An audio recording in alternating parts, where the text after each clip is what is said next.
Syro Malabar സഭാ അസംബ്ലിയിൽ കർദിനാളിനെതിരെ പ്രതിഷേധം. കർദിനാൾ ആലഞ്ചേരി ആദരിക്കുന്ന പ്രത്യേക ചടങ്ങ് വച്ചതിൽ പ്രതിഷേധിച്ച് എറണാകുളം അങ്കമാലി അതിരൂപതയിലെ വിശ്വാസികൾ വാക്കൌട്ട് നടത്തി. അസംബ്ലിയുടെ ചരിത്രത്തിൽ ആദ്യമായാണ് ഇത്തരമൊരു പ്രതിഷേധം നടക്കുന്നത്.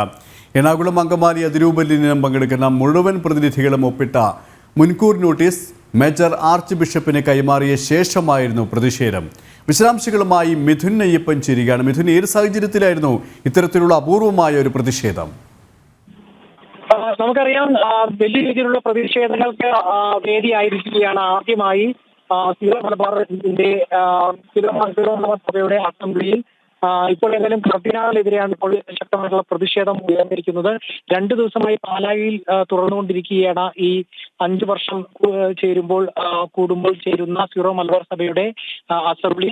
ഇപ്പോൾ കർദിനാൾ ആലഞ്ചേരിക്കെതിരെ കടുത്ത പ്രതിഷേധം ഉയർത്തിയിരിക്കുന്നു. അങ്കമാലി അതുപോലെ തന്നെ എറണാകുളം അതിരൂപതയിലെ വിശ്വാസികളാണ് പ്രതിഷേധം ഉയർത്തിയിരിക്കുന്നത്. ആലഞ്ചേരി ആദരിക്കുന്ന പ്രത്യേക ചടങ്ങ് വെച്ചതിൽ പ്രതിഷേധിച്ചായിരുന്നു ഈ ഇരു അതിരൂപതകളിലെയും വിശ്വാസികൾ ഈ അസംബ്ലിയിൽ നിന്ന് വാക്കൌട്ട് നടത്തിയിരിക്കുന്നത്. അവർ ഉന്നയിക്കുന്ന ആവശ്യങ്ങൾ അല്ലെങ്കിൽ പ്രതിഷേധം ഉന്നയിക്കാനുള്ള കാരണങ്ങൾ ഇതൊക്കെയാണ്. എറണാകുളത്ത് നടന്ന ഒരു ഭൂമി കുംഭകോണ വിഷയത്തിൽ റെസ്റ്റിറ്റ്യൂഷൻ നടത്താതെ സഭയെ പൊതുസമൂഹത്തിന് മുന്നിൽ അപകീർത്തിപ്പെടുത്തി.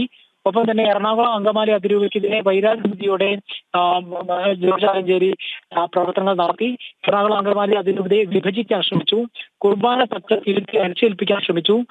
കരിയിൽ പിതാവിന് നീതി നിഷേധിക്കുന്നു. ഇത്തരം കാര്യങ്ങൾ എണ്ണി പറഞ്ഞുകൊണ്ടാണ്, ഈ ആരോപണങ്ങൾ ഉന്നയിച്ചുകൊണ്ടാണ് വിശ്വാസികൾ വാക്കൌട്ട് നടത്തിയിരിക്കുന്നത്. നേരത്തെ തന്നെ നോട്ടീസ് മേജർ ആർച്ച് ബിഷപ്പിന് കൈമാറിയ ശേഷമായിരുന്നു പ്രതിഷേധം നടന്നത്.